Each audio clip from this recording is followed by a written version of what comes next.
The Living Zen-podcast is a gift from the members and associates of the Victoria Zen Centre to you.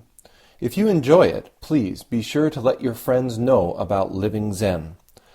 If you'd like to support our community, here are a few ways that you can do it. Download the Living Zen podcast app for iPod, iPhone, or Android. You can also purchase additional Zen Talks by Venerable Eshu on iTunes or Amazon.com. One of the most meaningful ways to show your support is by joining our Sangha as an associate.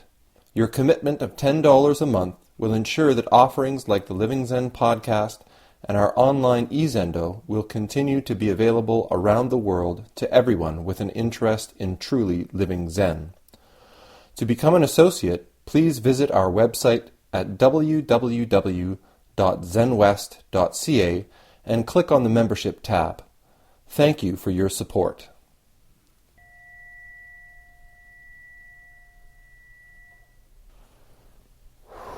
Tonight, I would like to talk a little bit about emotions. I'm a little bit concerned that I might go long, so Jikijitsu at 15 minutes, ring the bell, and when the Jikijitsu rings the bell, please rearrange yourselves, because we're just going to go.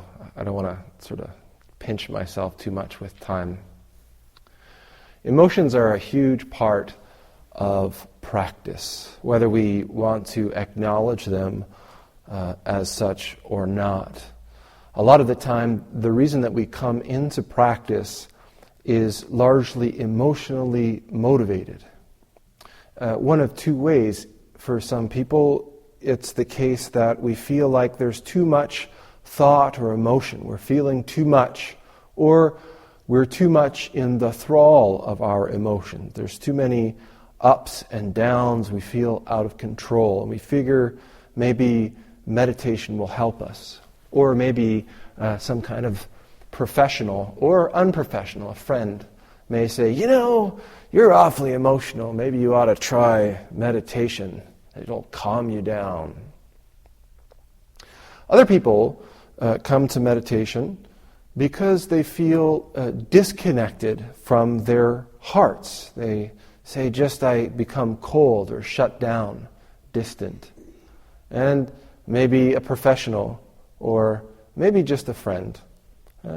I suppose not that these two things need to be separate, but maybe there's a recommendation. You should try meditation and it'll help you get in touch with your inner self or something like this. So we come to meditate. And I think that there's a lot of people who really think that meditation generally, or Buddhism specifically, are aimed with some kind of emotional sort of castration. That somehow, through meditating, the idea is that we'll neutralize emotions, eliminate emotions. That somehow these emotional swings between really happy or really sad, angry, fear, all of these emotions will somehow dissolve, and we'll be able to sort of live in this placid, if somewhat sterile, emotional state of neutrality.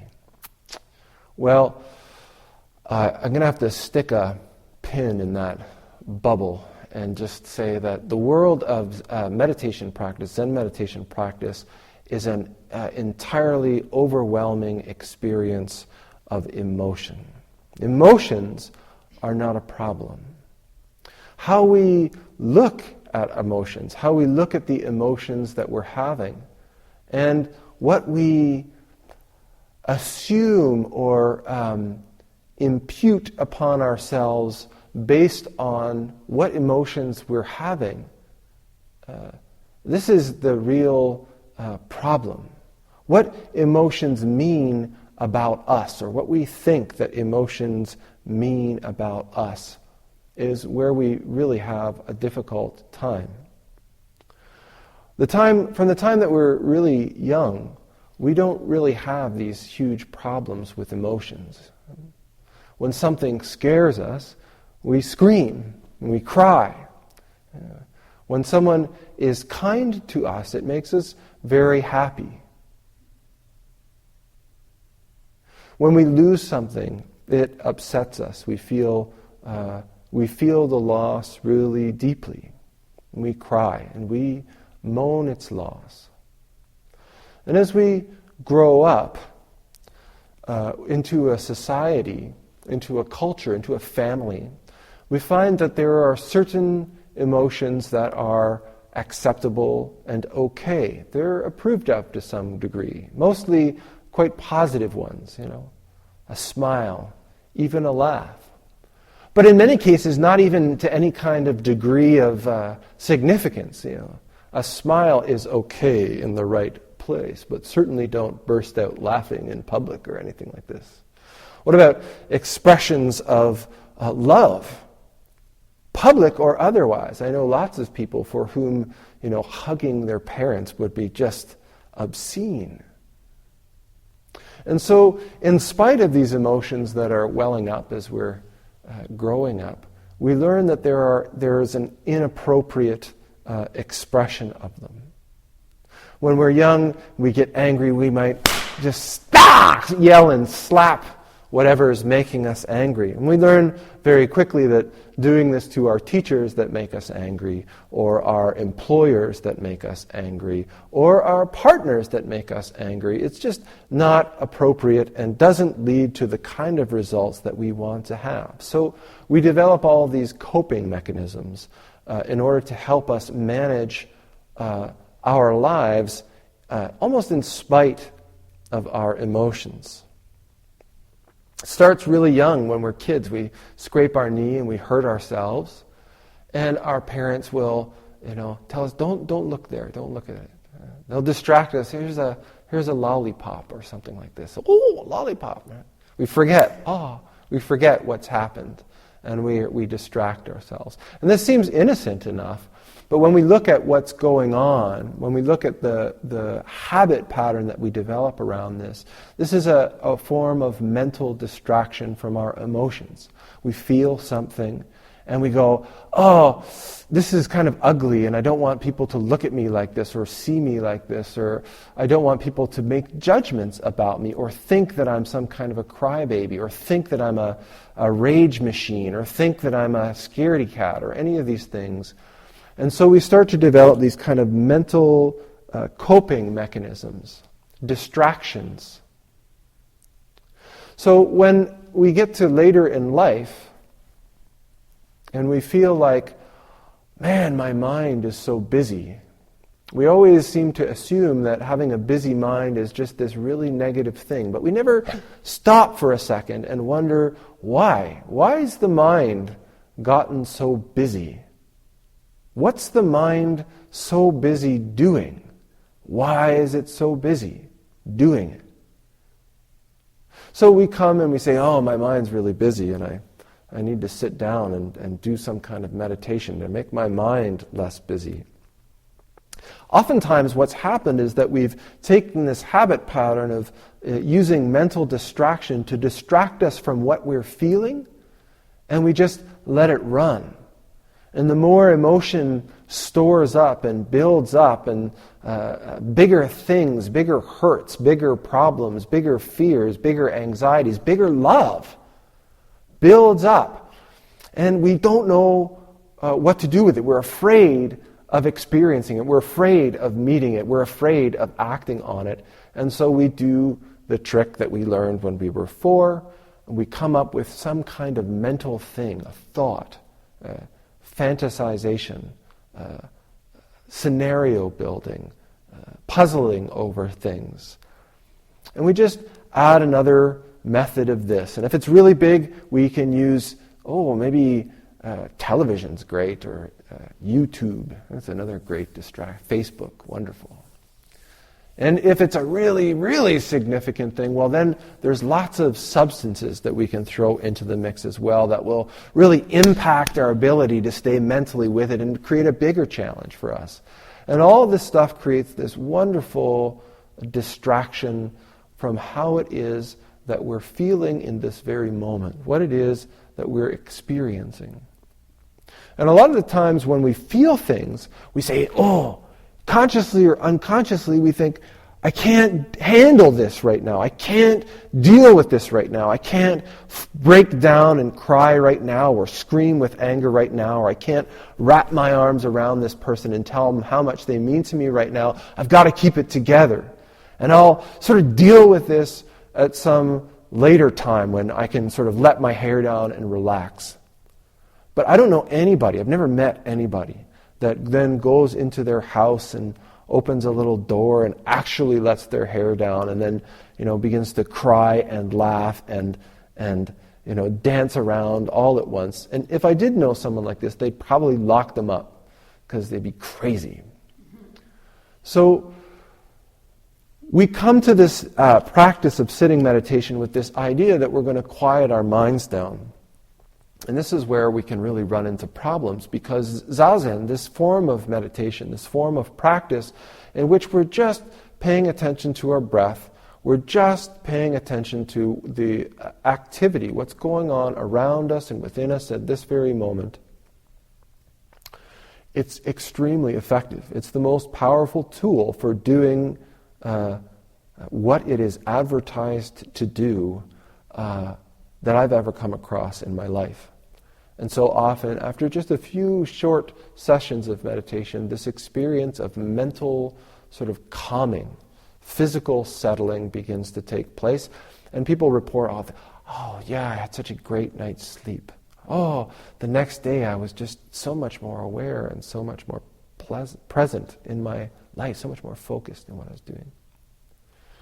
And what we realize, or what I see in people's practice at this stage, is that we're fundamentally allowing these mental distractions to settle down. And it seems to me like they almost have like a by priority order.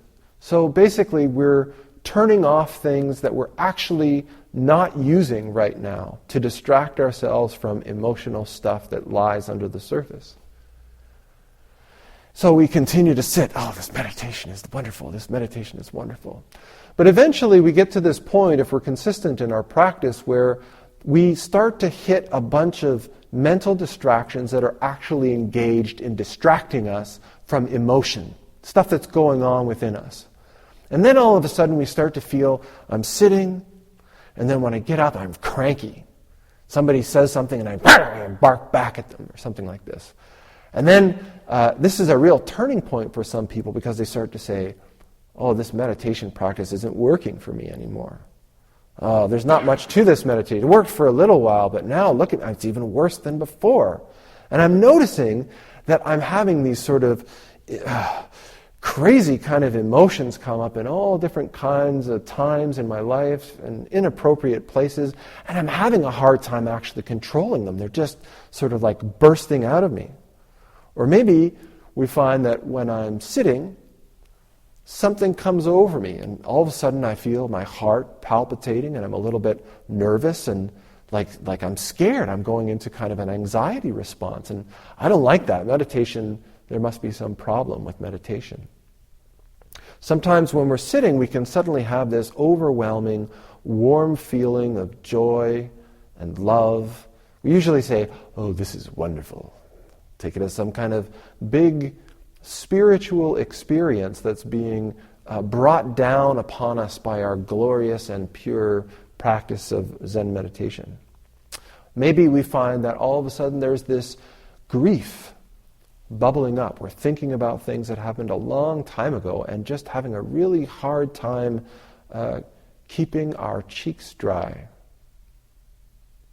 We think, what's the problem? Am I going crazy? What we're doing is we're actually, I say this phrase all the time, dissolving into the activity of our lives, the complete activity of our lives which is unfolding before us in this very moment. This term, complete, I say it over and over again, complete. And I think that people, when they hear it, they think complete positive, complete all the good stuff, all the joy and happiness and lotus flowers and incense and all that kind of stuff. But when I say complete, I mean everything.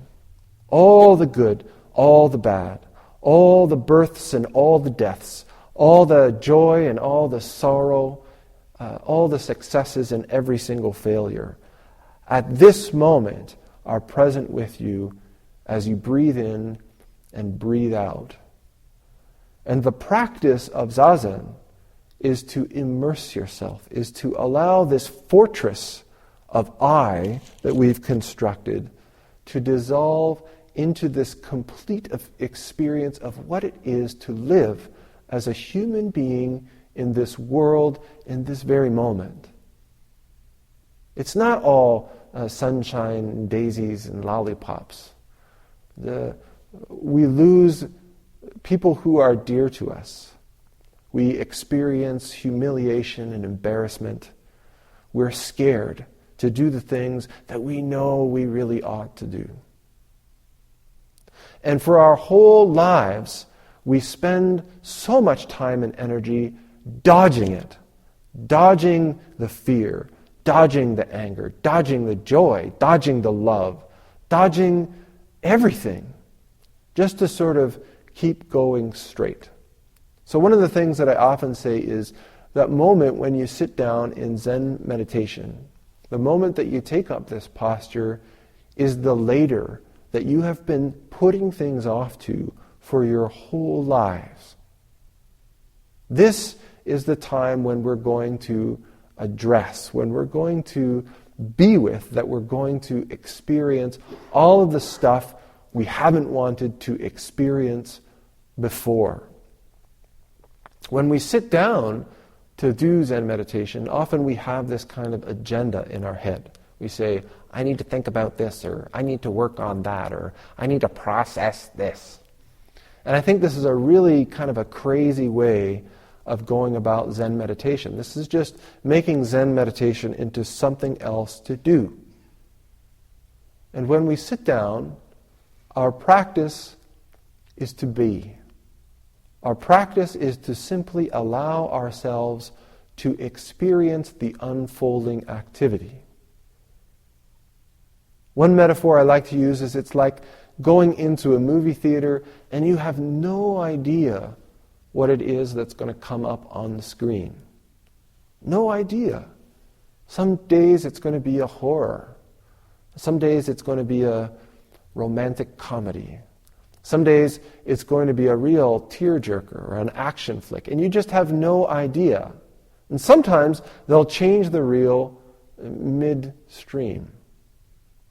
The practice of Zazen is to just keep your butt in the seat, to keep your eyes open, not cringing at what comes up on the screen, not wishing yourself back into the movie that's playing because you so enjoy that particular piece. But just to allow yourself to be settled. Allow yourself to be in the seat that is your life, and allow these experiences, these emotions, these highs and lows to wash over you. One of the real challenges that we face when we're looking at emotions, or when we're experiencing our emotions in practice and in life generally, is that we so strongly identify with our emotions that we think that if I'm having a negative emotion, I'm a negative person, I'm a bad person. We think that if I have a happy, or what we call a positive emotion, then I'm a good person. And so anytime there's even the possibility of a difficult, uncomfortable, unpleasant emotion, we try to avoid it. Because, please, if you need to adjust your posture, go ahead.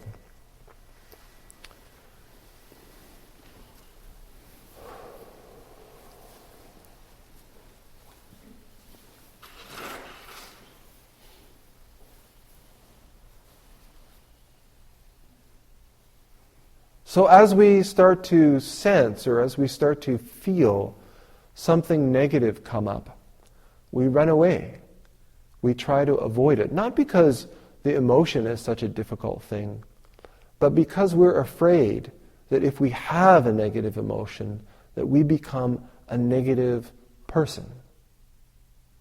And so we spend all of our lives running and rushing towards what we call positive emotions, joy and happiness and success and love, all these things, but not too much. But this isn't reflective of what it is to be human. One of the real sort of core concepts of Buddhism is the capacity of what it is to be human. When we talk about Buddha, the one who is awake, always coming into the picture as well is this concept of Mara. One is the activity of awakening, the other is the activity of delusion. When I talk about the activity of the Dharma, the activity of this cosmos, I talk about the activity of birth and the activity of death. The plus activity, the minus activity. When we look at emotions, we have to understand what makes us truly human, what makes us so vast, is the capacity for the whole spectrum, complete, positive and negative. As we sit in our seat, and as these emotions wash over us, the solidity, the foundation of our seat, the place of balance that we find ourselves in Zazen is crucial. Because when emotions arise, we are so habitually conditioned to do something. The first thing that we do is we look around and we say, what's causing this?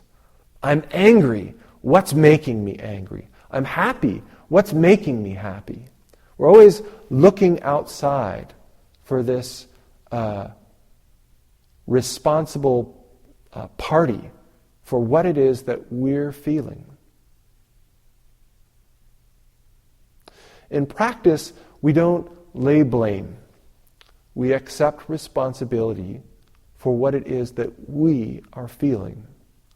Activity happens. Interactions happen. Situations arise. But who's responsible for how we respond to it? Who's responsible for what happens next?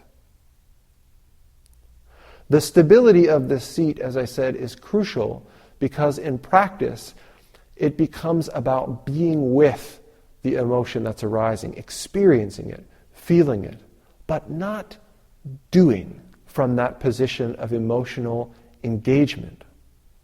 This is a dangerous place to do something from a position of anger, to do something from a position of fear, to do something from a position of even love.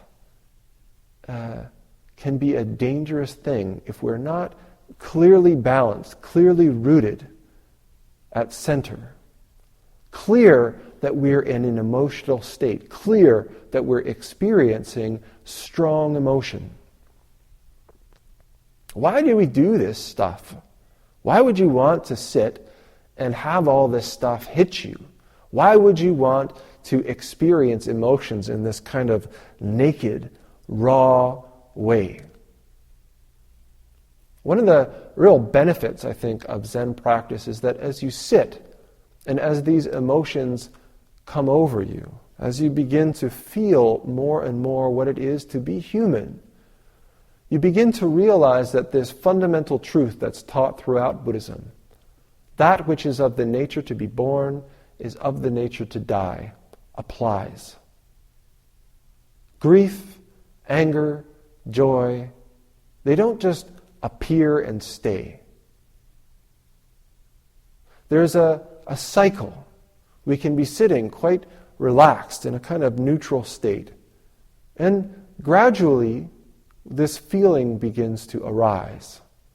And it can become quite strong. We can be flowing with tears. We can be glowing with joy, burning with anger. And if we don't fight it, We don't try to avoid it or try to run away from it, but we don't indulge in it. We don't chase after it or act out on it. We just sit. We find that gradually, over time, there is a diminishment. And then this feeling, this experience drops away, dissolves. And we're left back in this neutral place. But sooner or later, another visitor arrives. What we're doing in this practice is recognizing emotions not as us. I am not this feeling. I am having this experience of emotion. When I have negative emotions, I'm not a bad person. Nor when I have positive emotions, am I a better person. These emotions arise and they pass.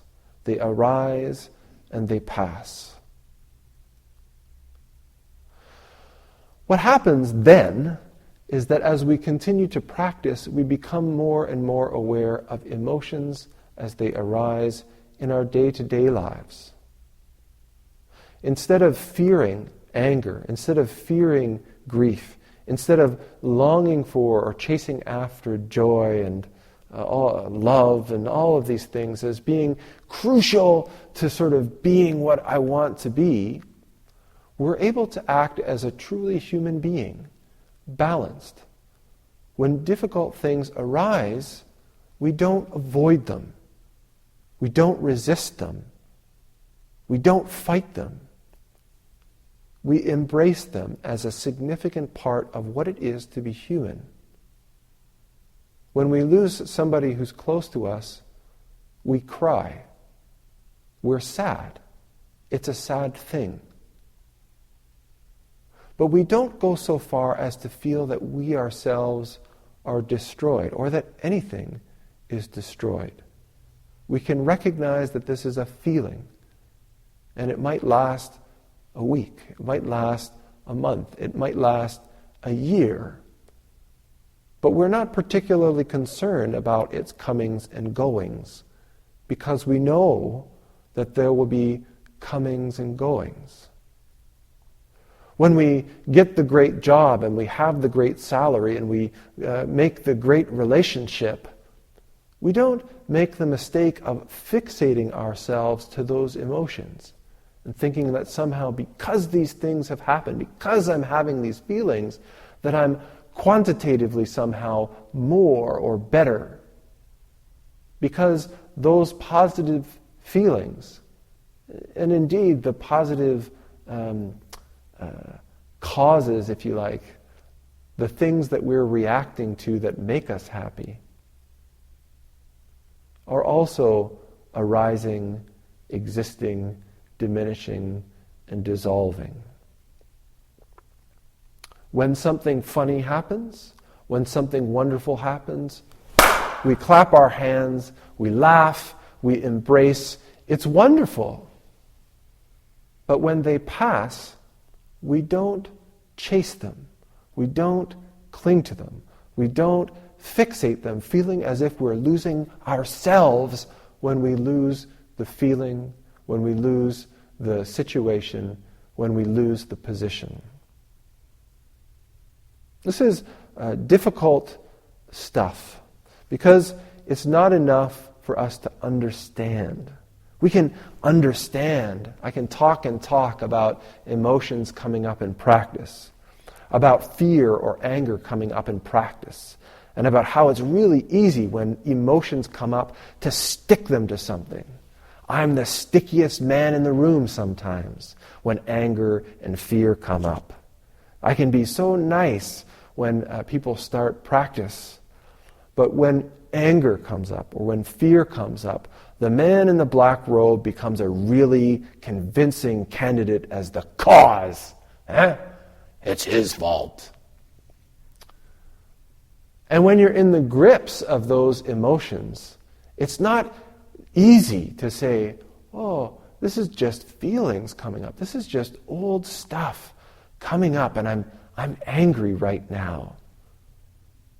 That really takes some practice. So my recommendation, my hope for all of you is that maybe some of this stuff is starting to happen. Some of you have been coming for some time. Some of you might be finding that you're feeling odd emotions at odd times, or even during sitting meditation, you're feeling things come up that seem old or strange somehow, foreign. Just recognize that there isn't anything that you must do about them. All we're doing is just sitting, allowing ourselves to dissolve into the complete experience of what is arising in this very moment. Not picking or choosing between the things that we like or that we don't like, what we want to have in our meditation, what we really want to avoid. We're witnessing, allowing ourselves to completely settle into what we're doing right now, witnessing and wholeheartedly experiencing what arises. At times, this can be very difficult.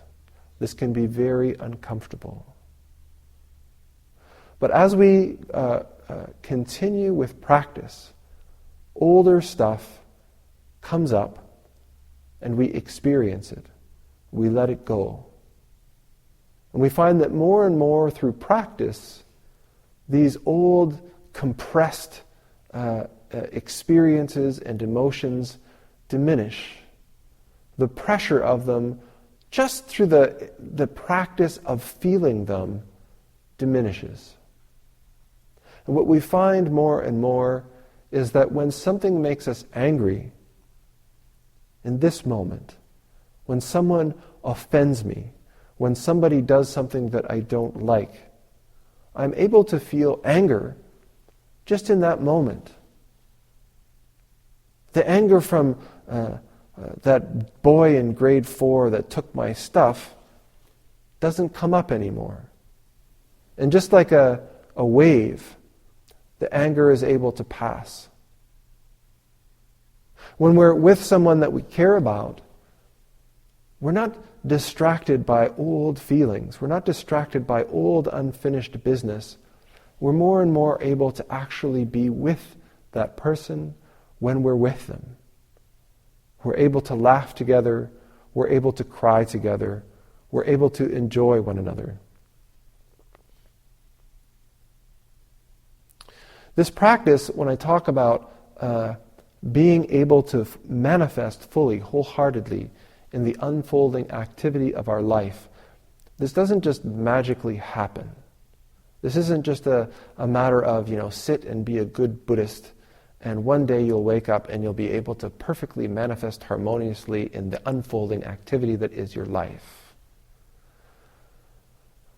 We come with a whole truckload of experiences and emotions that are who we think we are. The practice of Zazen is to just stop. To stop and sit down and to allow ourselves to let go, piece by piece, of all the junk we're carrying. To allow ourselves to move forward into our lives unburdened, with open hands, with open eyes, and with open hearts. Okay, I think that's enough. Thank you. Thanks for listening to the Living Zen podcast. If you follow Living Zen through iTunes, I would very much appreciate it if you would take a moment to let me know what you think about it by rating or reviewing the podcast, so that new listeners can also hear what you have to say. Thank you for your time and for your support.